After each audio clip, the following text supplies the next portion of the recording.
A gente vive numa cultura que, assim, arruma desculpa pra festejar qualquer coisa, né? Com certeza. Chá de bebê, chá de revelação. Hoje em dia, olha, tem até festa de divórcio. Pois é. Parece que a gente tem uma necessidade de transformar qualquer marco da vida num evento. Mas aí, o texto que a gente está analisando hoje joga uma provocação. Uma provocação e tanto. E se alguém decidisse fazer um chá de revelação de transtorno? A primeira reação é um estranhamento, né? Dá uma travada. E é justamente esse desconforto que a gente vai investigar hoje. Exato. É uma provocação, assim, genial, porque ela já expõe o nosso preconceito logo de cara. Sim. O material que a gente recebeu é uma reflexão muito potente sobre essa patrulha, essa fiscalização social em cima da felicidade de pessoas neurodivergentes. Uhum. A nossa ideia aqui é tentar entender por que a alegria ou, sei lá, a leveza de alguém ao lidar com o diagnóstico pode incomodar tanto. O que isso diz sobre os roteiros que a gente espera que todo mundo siga? É isso? Vamos mergulhar nisso, então. O ponto de partida do texto é essa nossa mania de celebrar tudo. E aí vem o contraste. Certo? Por que um diagnóstico fica de fora? Porque a ideia de compartilhar isso com leveza, com humor, como a autora sugere com o chá de revelação, soa quase como uma ofensa para tanta gente. Parece que tem uma regra não escrita que diz: sobre isso, você não pode brincar. É que essa atitude bate de frente com um roteiro social muito forte e internalizado. A expectativa é que um diagnóstico seja recebido com uma performance de sofrimento. Uma performance, boa definição. Sim, é um momento que socialmente pede luto, dor, um certo recolhimento. Tem que ser sério, sombrio. Quando alguém quebra isso, seja com uma piada ou, no extremo, com uma festa... Acontece um curto-circuito. Exatamente, um curto-circuito na cabeça das pessoas. E aí, como o texto aponta, entram em cena os fiscais. Exatamente. E essa fiscalização social é um mecanismo de correção. É a sociedade, através das pessoas, dizendo: ei, sua reação está errada. Você deveria estar triste. Volte para o seu papel. Isso, volte para o seu papel de sofredor. E o mais curioso é que essa celebração, ou essa leveza, que poderia ser vista como um sinal de resiliência, de autoaceitação, ela é interpretada como uma falha, uma quebra de protocolo. E essa quebra incomoda porque ela desafia a nossa própria caixinha do que é sofrer e do que é ser feliz. Nossa, e para mostrar como esse script é seletivo, o texto traz uma analogia que, para mim, foi a parte mais impactante. A do Dia das Mães, né? Essa mesma. A autora fala com todas as letras. Um monte de gente comemora, mesmo sabendo que muitos não têm mãe. Ninguém cancela a festa por causa disso. É muito direto e verdadeiro. Isso é muito forte, porque é a mais pura verdade. A gente aceita que uma celebração coletiva possa ser um gatilho doloroso para alguns, mas a festa continua. Continua. Porque essa mesma lógica não vale para a pessoa neurodivergente que sente alívio ou alegria ao finalmente ter um nome para o que ela sente. Porque nesse caso específico, a régua da sensibilidade é tão mais alta. Porque isso expõe uma hipocrisia gigantesca no que a gente chama de empatia. Se a gente conecta os pontos, o que o texto está mostrando é um padrão de empatia seletiva. Seletiva. A preocupação não parece ser, de fato, com quem pode se sentir mal. Se fosse, a gente teria que cancelar o Dia das Mães, o Dia dos Pais, o Natal. Todas as grandes festas, basicamente. Exato. Todas as celebrações que excluem ou machucam alguém. O que acontece é que o incômodo não é sobre proteger o outro, é sobre proteger a norma. O roteiro diz que diagnóstico é triste. Ponto. E qualquer coisa fora disso. É uma anomalia que precisa ser corrigida. Então, quando o fiscal da felicidade aparece, dizendo você não pode comemorar isso, pense em quem sofreu com esse diagnóstico, ele não está genuinamente preocupado com essa outra pessoa. Na maioria das vezes, não. Ou pelo menos, não primariamente. O incômodo é muito mais sobre o próprio fiscal do que sobre o outro. É sobre ele mesmo. É uma reação ao próprio desconforto de ver uma realidade que não se encaixa no mapa mental dele. É mais fácil e rápido rotular a reação do outro como insensível do que parar e se perguntar: por que isso me incomoda tanto? por que a felicidade dessa pessoa me abala? O que na forma como ela está lidando com a vida desafia a forma como eu lido com a minha. É um mecanismo de defesa para não ter que questionar as próprias crenças. E essa discussão fica ainda mais complexa, mais humana, quando a autora abre a própria experiência, né? Muito mais. Ela não fala de um lugar de quem sempre foi assim, super resolvida. Pelo contrário, ela admite. Eu já fui o tipo de pessoa que sentia a raiva da felicidade alheia. O que é uma vulnerabilidade enorme. E ela descreve o próprio diagnóstico de um jeito muito cru, falando que passei dias deitada, sem forças, sem banho, sem rumo. Quer dizer, ela viveu exatamente o luto que a sociedade espera. E é essa honestidade que dá tanta força ao argumento dela. Porque ela não está invalidando a dor.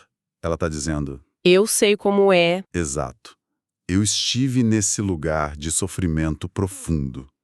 Eu sei como é. E justamente por isso eu posso afirmar que a minha dor de ontem não me dá o direito de policiar a alegria de outra pessoa hoje. Uau. A conclusão que ela chega é o coração do texto. A dor de alguém não invalida a alegria do outro. E a minha alegria também não deveria incomodar ninguém. Ou seja, não existe um jeito certo de sentir. A experiência dela com o diagnóstico foi de um jeito, a de outra pessoa pode ser completamente diferente e tá tudo bem. Exatamente. O que ela defende é um ecossistema de reações válidas. O texto não está dizendo que todo mundo tem que fazer uma festa. Claro. Está dizendo que todas as reações, da dor paralisante ao alívio que vira festa, são legítimas e precisam de espaço para existir. A verdadeira inclusão não é forçar todo mundo a sentir a mesma coisa. Mas sim respeitar a jornada de cada um. Perfeito. É garantir que a jornada emocional de cada um seja respeitada, seja ela com lágrimas ou com um bolo de parabéns, você é autista. A sua dor não te dá um salvo-conduto para azedar a festa do vizinho. E a análise não para por aí. O texto avança para um ponto que é ainda mais tenso, a diferença de tratamento entre a infância e a vida adulta. Assim. Tem umas frases ali que são um soco no estômago. Ela diz: a compreensão que existia na infância some. A violência aumenta. A paciência acaba.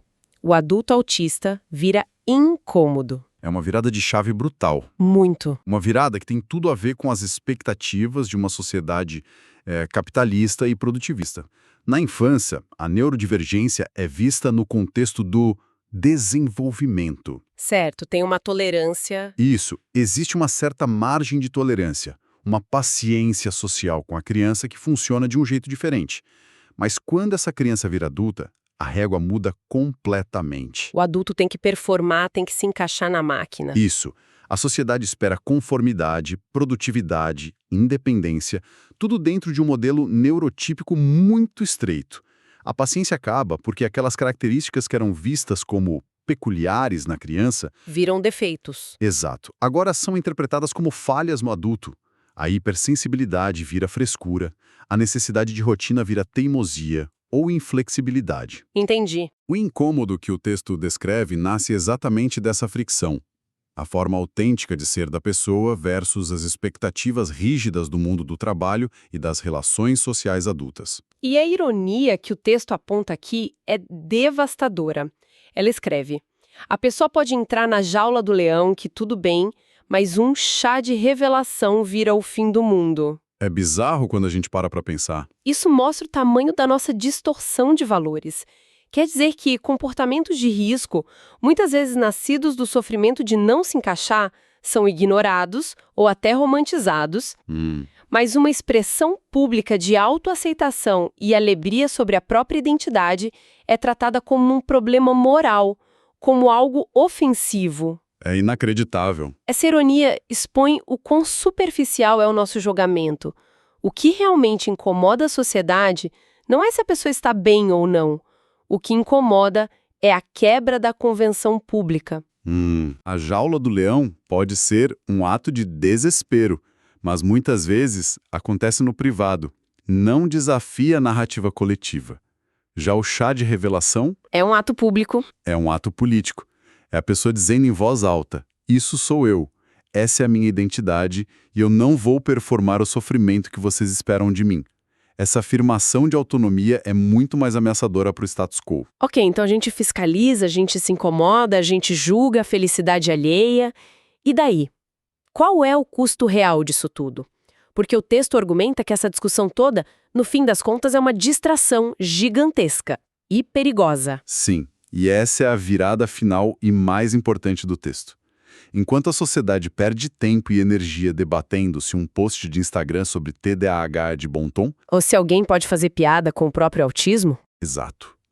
Enquanto isso acontece, os problemas reais, estruturais, ficam completamente na sombra. E a lista que o texto traz é um tapa na cara da nossa miopia. É uma lista pesada. Falta de políticas públicas de verdade para adultos neurodivergentes, diagnósticos que demoram décadas para chegar ou que vêm errados, a dificuldade absurda de conseguir acesso a tratamento, a terapia de qualidade, a falta de redes de suporte. São problemas sistêmicos que afetam a vida, a saúde mental, a capacidade de sobrevivência de milhões de pessoas.